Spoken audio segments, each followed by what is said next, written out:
All. जय हिंद, जय Bharat. I am Chandrabhan Prasad. Dalit note power पर आपका एक बार फिर से स्वागत है। आज के डायलॉग का मुद्दा है, क्या सरसों का तेल निकालने का बिजनेस अच्छा रहेगा? सरसों का तेल अचानक बहस का मुद्दा बन चुका है।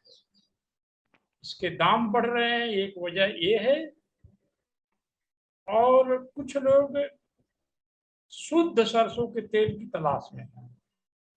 लोगों ने गांव में एक बार फिर अपने खेतों पर सरसों का की फसल लेनी शुरू कर दी है।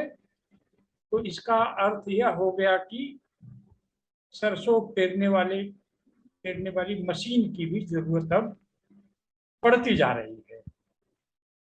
तो क्या कम कीमत वाले गांव में रहने वाले छोटे बाजार टाउन्स के नजदीक रहने वाले दलित नौजवानों को इस बिजनेस में हाथ डालना चाहिए?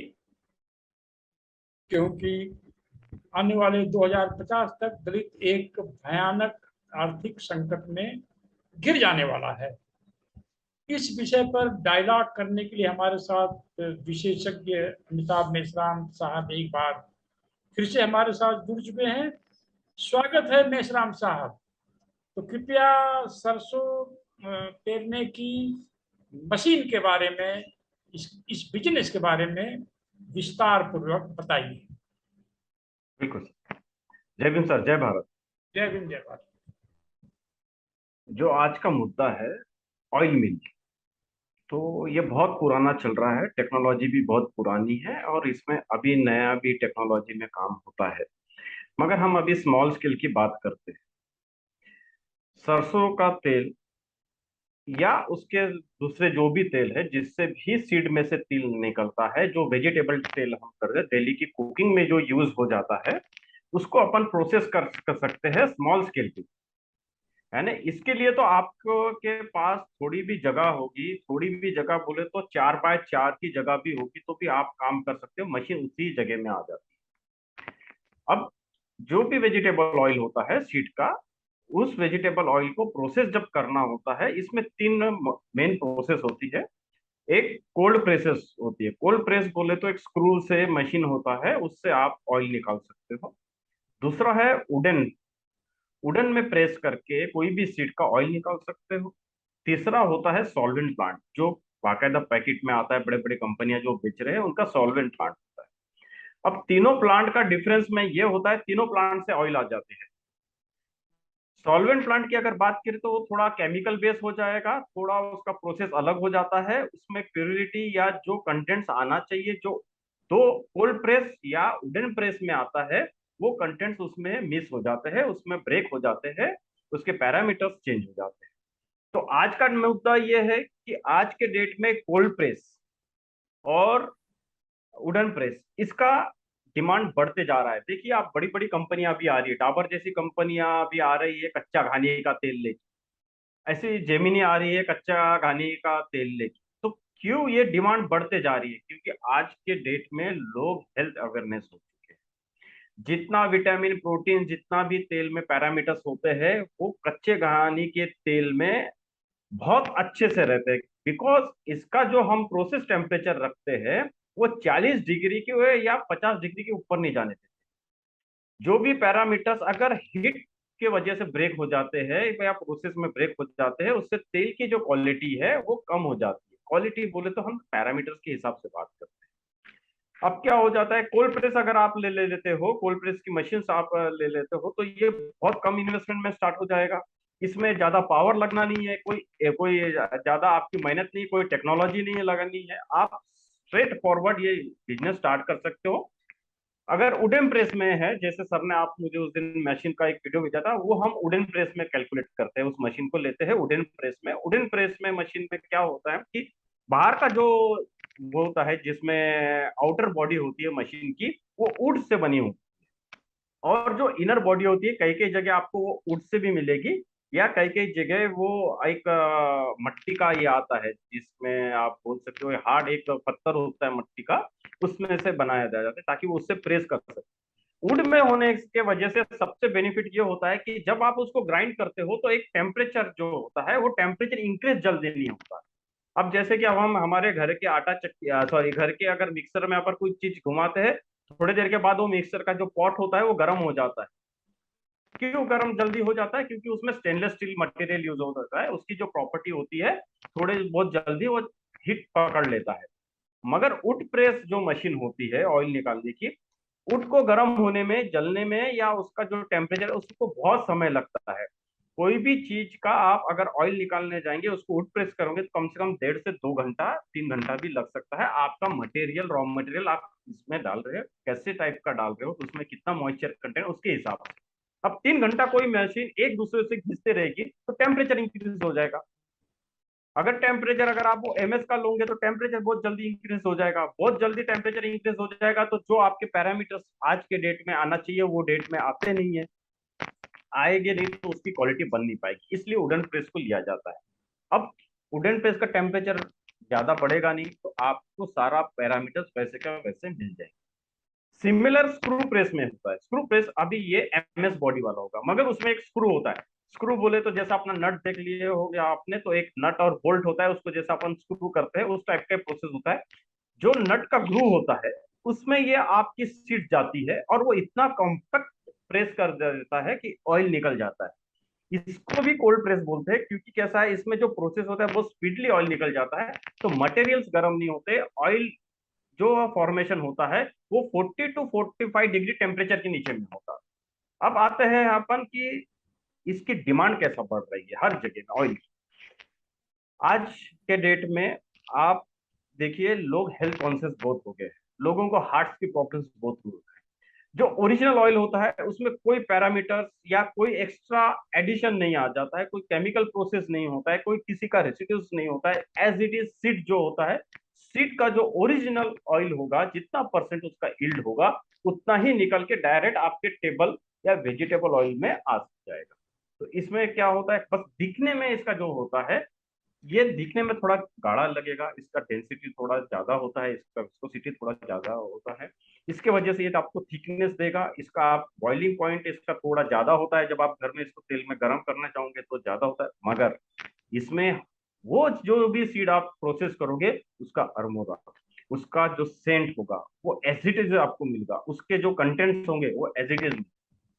ऐसे ही अगर आज के डेट में अगर हम इस प्रोडक्ट पे बात करते हैं, राई का तेल, आप कोई भी दुकान से जाइए, तो उसको बोलिए राई का तेल दीजिए, और आप एक कच्चे घानी का तेल बोलते हैं, इसको कच्चा घानी बोलते हैं, पहले ये बैलों से किया जाता था, आज वो वुडन प्रेस का छोटा छोटा मशीन है। आप वुडन प्रेस का ऑयल ले लीजिए, दोनों ऑयल, राई का तेल मशीन जो कंपनी का आता है और ये, इसमें अगर आप देखेंगे, अगर दोनों को ओपन कर दोगे तो आप वुडन प्रेस ऑयल के जैसे आप ओपन करोगे तो आपके आंखों में से आंसू आ जाएगा। और आप कंपनी से लिया करेंगे, जो कंपनी प्रोसेस से लिया जाता है उसमें ले लोगे तो उसमें उतना फर्क नहीं पड़ेगा, उसका इफेक्ट नहीं होगा। अगर यही आप खाने में यूज करोगे तो आपका टेस्ट और फ्लेवर अलग सा चेंज हो जाएगा। किसमें? वुडन प्रेस में। और इसमें दोगे तो आपको लाइट फीलिंग आएगी, यानी वो मजा नहीं आएगा, वो फील नहीं आएगा इस जो मशीन, जो कंपनी का सॉल्वेंट प्लांट से आता हुआ है। मैं इसमें आपको आपको, थोड़ा इंटरप्ट हाँ करूंगा। बोलिए। एक तो टेक्निकल जानकारी दीजिए। हमारे बिल्कुल बचपन में जब हम लोग सरसों को लेकर के एक दूसरे गांव के चक्की पर जाते थे सरसों बिल्कुल सर। पेरवाने के लिए, तो उस सरसों को फिल्टर नहीं करते थे लोग गांव में। बिल्कुल सर। हाँ सर। तो फिल्टर्ड सरसों और नॉन फिल्टर्ड सरसों में क्या फर्क है, तेल में क्या फर्क है? देखिए सर, अगर ये फिल्टर और नॉन फिल्टर का ये सवाल ये अभी होता है, पहले उस टाइप की मशीन्स नहीं थी। मगर अपन अपन वुडन प्रेस किया, स्मॉल यूनिट की बात कर रहे हैं, बड़े यूनिट में तो हाई फिल्टर्स लगे होते हैं, केमिकल से उसका रेसिड्यूज, उसका डेंसिटी वगैरह सारा मेंटेन किया जाता है। मगर कच्चे घानी का तेल जो बोलते हैं, जो वुडन प्रेस में जो आता है, इसमें फिल्टर नहीं लगाते, तो उससे क्या होता है, जब अपन ग्राइंडिंग करते तो जो उसका जो पार्ट्स होते हैं, कुछ जो बचे पार्ट्स होते थे, पार्टिकल्स होते हैं, वो अपने ऑयल में आ जाते हैं। और जब ऑयल में आ जाते हैं तो उसका फ्लेवर, जो उसका टेस्ट होता है वो बिटर आता है। उसके वजह से क्या है कि अपन पहले फिल्टर होता था, अभी फिल्टर नहीं। अब स्मॉल यूनिट में भी छोटे छोटे ऑयल फिल्टर आ चुके हैं, खाली ये फिल्ट्रेशन का पार्ट है, आपका दिखने का तरीके का पार्ट। अब इसके बिजनेस वाले पहलू पर आइए। ये बिल्कुल। वुडन प्रेस मशीनें हैं, हाँ जिसका आजकल जिसकी काफी शहरों में डिमांड है। हाँ सर। हम साउथ इंडिया गए थे पिछली गर्मियों में, तो वहां पर नारियल के तेल को कोल्ड प्रेस से निकालने वाला जो तेल है वो महंगा होता है, और उसकी हाँ डिमांड सर। मिडिल क्लास में ज्यादा है। तो बरोबर। वो फैशन नॉर्थ इंडिया में भी आ रहा है, इसकी मार्केट है। इस मशीन का दाम लगभग कितना होता है? सर इसका दाम होता है 65,000 से लेके ये 2,30,000 तक अच्छी अच्छी मशीनें आ जाती है वुडन वाली। और स्क्रू वाली आ जाती है 2 लाख से लेके 8 लाख तक की आ जाती है, कैपेसिटी वेरियस हो जाएगी। तो अगर 60,000 रुपए की मशीन किसी ने, या 1 लाख की मशीन ले लिया है, तो 8 घंटे में वो कितना किलोग्राम सरसों को एक्सट्रैक्ट कर सकता है तेल? सर सरसों का तेल वो अगर एक्सट्रैक्ट करना है उसको, तो कम से कम उसको 8 घंटे में उसके पास 6 से 7 ही लीटर ऑयल बन पाएगा। अच्छा। हाँ, क्योंकि उसमें जो कंटेंट्स ऑफ ऑयल होता है वो 40 to 45% होता है, और ये स्लो स्लो प्रोसेस होती है। वुडन प्रेस की बात कर रहा हूँ मैं। कितना किलोग्राम वो सरसों को पेर सकता है? समय सर वो कैपेसिटी के हिसाब से रहती है। वो 15 kg 10 kg के से स्टार्ट होती है। इधर हमारे इधर जो मिलती है वो 10 kg से 15 kg 20 kg तक जाती है। मैक्सिमम यहाँ 30 kg तक का लोग जनरल यूज करते हैं, उसके ऊपर करते नहीं, नहीं तो फिर वो भी गर्म होना स्टार्ट हो जाता है ग्राइंडिंग में। इसलिए इसमें स्मॉल स्मॉल पैच लिया जाता है। इसका पर किलोग्राम या पर लीटर पेरने का मूल्य क्या होता है? सर इसमें तो खाली आपको 2 से 3 HP का मोटर लगता है। इसमें जो रोटेशन मोटर होती है वो लग जाती है। 3 फेस में लेते हैं जनरली, क्योंकि उसको पावर लगता है थोड़ा घूमने के समय। तो इसका पावर का कंजम्पशन है, ये खाली 3 यूनिट लेता है बस पर ओवर। 3 से 6 यूनिट, तो मतलब इसकी कि कॉस्टिंग। जिस घर में एसी है, एसी जहाँ घरों में चलता है, या ये मशीन चलती है कपड़ा धुलने वाली, या ग्राइंडर्स चलते हैं, तो क्या उतनी ही बिजली से मशीनें भी चली जाएंगी, या पावर का स्पेशल कनेक्शन लेना पड़ेगा? नहीं सर, उसी ये पावर में चला जाएगा। इसमें कोई एक्स्ट्रा पावर लेने की कोई जरूरत नहीं पड़ेगी, खाली एचपी बढ़ जाएगा, आपका बिल थोड़ा बढ़ जाएगा। वायर्स जो लेने पड़ेंगे थोड़ा ये मोटे लेंगे, क्योंकि ये हाई मशीन होती है, थोड़ा लोड ज्यादा लेती है ग्राइंडिंग में। तो पर केजी तो मगर हो जाएगा, घरों में हो जाएगा, एक्स्ट्रा पावर लेने की कोई जरूरत तो पर केजी पीस पेरने का क्या दाम होगा पर केजी? सर देखिए, इसमें मशीन की कॉस्ट और सारा अगर अपन प्रोसेसिंग कॉस्ट ले लिया जाए, तो पर केजी ये पूरा के हिसाब से 35 to 40 रुपीज का इसका कॉस्टिंग जाता है पेरने का? फेरने का सर। तो अगर क्योंकि अगर किसी ने 50 किलो तेल निकाल दिया, हाँ, तो कितने रुपए बच जाएंगे उसको दिन भर में? देखिए सर, इसका मैं पार्ट बताऊँ। इसका कैलकुलेशन ऐसा होता है कि समझ लीजिए आपने अभी कोई ये ले लिया सरसों का तेल, और उसको आपने उसका 50% जो और ये निकला ऑयल से निकल जाएगा। तो उसको समझ लीजिए आज जो 100 रुपये केजी के हिसाब से लेता है, तो उसका प्रोसेसिंग कॉस्ट पकड़ के वो 150, अपन 30 35 रुपीज पकड़ तो 135 रुपया हो जाता है। मार्केट में आज के डेट में वो बिक रहा है 230 से लेके 280 तक बिक रहा है। अच्छा। ठीक है, तो उसको मार्जिन मिल जाती है अच्छा खासा पर केजी। उसको 80 रुपया से, अभी हम जो प्रैक्टिस में देख रहे हैं, जो लोगों को मैं देख रहा हूँ, तो उनको वो 50 रुपीज से लेके 80 रुपया का मार्जिन रख के पर लीटर बेचते हैं इसको। नहीं, हम एक तो चलिए, कोई इसको मार्केटिंग भी कर सकता है, बहुत सारे घरों में डेफिनेट। अपने मेंबर्स बना सकता है, बायर्स बना सकता है कि शुद्ध तेल हम आपको देंगे। कोई छोटे रेस्टोरेंट को भी अपना बायर बना सकता है। बिल्कुल। अगर कोई अपनी सरसों लेकर आ रहा है, जैसे कि किसान अपने आप, हमारे गांव में आजमगढ़ में सरसों लगे हैं बोने, अपना कोई अपनी सरसों बिल्कुल लेकर के आ रहा है और कह रहा है कि हमारे सामने हमारी सरसों को आप पेर करके तेल निकाल दीजिए, तो पर केजी वो कितना मांगेगा उनसे? पेरने का सर, मूल्य? उसने तो हाँ, उसने 50 रुपया मांगना चाहिए, क्योंकि उसका 30 रुपीज तो पर केजी के हिसाब से कम 22 24 रुपया तो उसका इलेक्ट्रिक बिल में चला जाएगा, कुछ मशीन कॉस्ट में चला जाएगा, टीयर एंड वियर में चला जाएगा। 20 रुपया पर केजी वो नेट कमा सकता है इसमें, अगर उसने 50 रुपया ले लिया तो। तो 50 × 20 कितना हो गया? 1000 रुपीज। 1000 रुपीज कमा सकता है। बिल्कुल सर, 100%। हाँ मतलब ऐसा कि कमा रहे हैं लोग। अच्छा ऑलरेडी कमा रहे हैं। हाँ सर, नागपुर में तो एक छोटा सा यूनिट है, 6 मशीन से सर। आपके पास वहां तो आपको ऑर्डर देके जाना पड़ता है उसके पास। मैं विजिट करके आया हूँ उसका यूनिट। अच्छा और तो वो इसका वुडन मतलब प्रेस कि मशीन भी देता है। 1 लाख रुपए से 1000 रुपए कोई उद्यमी बना सकता है, तो हाँ महीने में 30,000 रुपए हो गए, साल में 3,60,000 रुपए हो गए, और हाँ 5 साल में 3,60,000 में 5 का गुणा कर दीजिए। तो बजाय बेरोजगार बनकर गांव में घूमने के और इधर उधर भटकने के, ये फ्यूचर में ये वुडन मशीन से तेल निकालने की विधि और पॉपुलर होने वाली है। और चूंकि दलित समाज डेफिनेट। को 2050 के पहले बहुत तैयारियां करनी है अपनी हैसियत बचाने के लिए, तो अगर दलितों को नोट का हंटर बनाना है, तो उसमें सरसों के तेल की मशीन का भी एक बड़ा योगदान हो सकता है। बिल्कुल सर, इसमें आप सरसों, तिली, ग्राउंडनट, सोयाबीन छोड़ के बाकी आम ऑयल, फिर उसमें आप बादाम का ऑयल, ये सारे ऑयल निकाल सकते हो उस मशीन में। दूसरी बात तो उसका और एक पहलू होता है सर, उसका जो वेस्ट होता है ना, तो उसको हम केक बोलते हैं। जो वेस्ट होता है वो भी मार्केट में बिकता है। अगर उसकी ये वुडन प्रेस के साथ एक छोटा हाइड्रोलिक प्रेस भी ले लिए, तो उसमें जो बचा कुचा ऑयल होता है हम्म उसको भी निकाल के आप वो कैटल फीड या कुछ प्रोटीन बनाने में, इस टाइप में आप उसको यूज कर सकते हो। हम्म।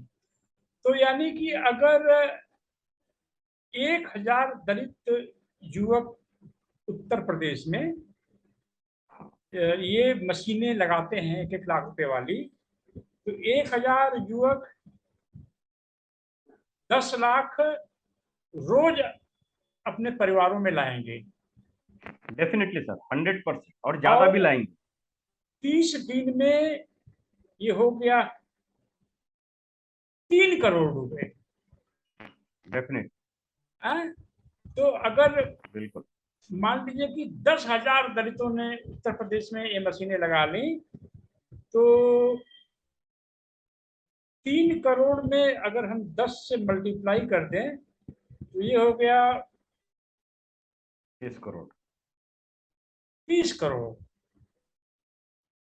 तो दलित समाज के युवा इस सरसों के तेल पेरने के मशीन से अपना परिवार तो चलाएंगे ही, बच्चों के एजुकेशन में इन्वेस्ट करें और अपने रहन सहन को थोड़ा ऊंचा करें, पर 30 करोड़ जो है ये दलित समाज के भीतर ये पैसा आएगा। बिल्कुल सर, बिल्कुल। और इसके लगने कुछ लेबर नहीं लगना है इसमें, कुछ नहीं, खाली एक बार मशीन में मार डालो, खाली उसको देखते रहो 10-10 मिनट के बाद, बस सारा ये प्रोसेस भी ऑटोमेशन में रहता पर ये दलित समाज या दलित इतिहास हम लोगों को माफ नहीं करेगा, क्योंकि ये बातें तो हमें 10 साल पहले शुरू कर देनी चाहिए थी। है। हाँ सर। बहुत लेट हो गया, हम लोग भी दोषी हैं इसमें। हाँ हाँ सर, अभी तो मैंने 3 यूनिट ऐसे इनके डलवा दिया, मेरे अंडर में 3 यूनिट ऐसे का कोल्ड प्रेस के काम कर रही, वुडन प्रेस। हाँ हाँ सर। तो कुछ पिक्चर्स आप भेज दीजिए इस बातचीत में लगाने के लिए। सर मैं उनसे मंगा लेता हूँ, है ना, उनसे हम्म मंगा के वो दे देता हूँ। तो उनका चलिए। तो 20 लाख एक जन का। हाँ, 6 मशीन लगा के 20 लाख सैंक्शन हुआ है। एक लेडी को हमने ये करा के दिया था, वो हम्म, उसके घर से स्टार्ट किया, उस लेडी की नौकरी गई और आज वो अच्छा कमा रही, 20,000 पर मंथ वो कमा रही है वाह घर से, और वो भी रेंट का घर है सर उसका। तो चलिए आप कुछ नेक्स्ट एपिसोड्स में खाने पीने की चीजों का बिजनेस का देखते हैं, जो बिल्कुल। एकदम गरीब दलित परिवार है उनके लिए। बिल्कुल मसलन सर। अभी हाँ, मसलन मैं हाँ बताइए। अभी मैं परसों सर अमरावती गया था। एक महिला बचत गट है, 10 महिलाओं को मिलके मैंने त्योहारों के लिए जो स्नैक्स प्रोडक्ट है ये करने को बोला, और आज उनका अच्छा चल रहा है। उस दिन वो मुझे थैंक यू बोल रहे थे, और गाइड एक्सपांशन मोड पे है sir, within 3 month, with investment of 25,000 rupees only. ओ, तो अब अगले एपिसोड में जरा रिसर्च कर लीजिए जो हाँ, बेहद गरीब दलित परिवार हैं, जो छोटे छोटे टाउन्स में रहते हैं, छोटी छोटी बिल्कुल बाजारों के पास जिनका घर है या गांव राइट। उनका बाजार के पास में है, अगर वह अंडे की ठेली लगाएं, हाँ मैं यह बात उनके लिए कर रहा हूं जो बहुत गरीब दलित हैं और जो पढ़े लिखे ज्यादा नहीं है, हाँ तो किसी के यहाँ मजदूरी करने के बजाय अंडे की ठेली अगर लगाएं तो इसमें बिजनेस की क्या संभावनाएं आपको दिखती हैं? अगले एपिसोड के लिए जरा रिसर्च कर लीजिए प्लीज। बिल्कुल सर। और दलित समाज में पैसे की कमी आने वाली है, सरकारी भर्तियां बंद हो गई हैं, कॉन्ट्रैक्ट पे सब भर्तियां हो रही हैं, और अब लोग 10-15 साल बाद बहुत सारे लोग रिटायर होकर अपने घरों में आ जाएंगे, पेंशन भी मिलेगी नहीं पता नहीं है। तो अब हम दलित समाज को एकदम एक शिकारी की तरह से नोट की हंटिंग में लग जाना चाहिए। बिल्कुल सर बिल्कुल। और बहुत ऑप्शंस है सर मार्केट में, इतने छोटे छोटे ऑप्शंस है। जैसे आजकल मैं परसों सॉरी कल एक इंटरव्यू लेने गया था एक लेडी की। सर वो जितने भी फलियां होती है ना, उसको मार छिल के अपने पूरे काउंटर पे खाली छिला हुआ है ना, जैसे गवार की वो हो गई, राजमा टाइप का हमारी इधर फली आती है, उसको छिल के वो बेचती, खाली उसका काम है, सारा मार्केट उसके पास होता है। और हम्म। डेली अर्न कर रही है। मैंने कल उसको पूछा, डेली अर्न कर सर 1200 रुपये तक मिनिमम करती है, और जिस दिन मार्केट फुल रहता है उस दिन हम्म। 1500 से 2000 रुपये कमाती है। वाह, तो चलिए थैंक यू सो मच। हम लोग इस मुहिम में लगे रहेंगे और बिल्कुल समाज आज नहीं तो कल जगेगा। डेफिनेटली। थैंक यू मेहराम साहब, थैंक यू सो मच। जय हिंद, जय thank you sir, Bharat. Thank you. जय भीम, जय भीम।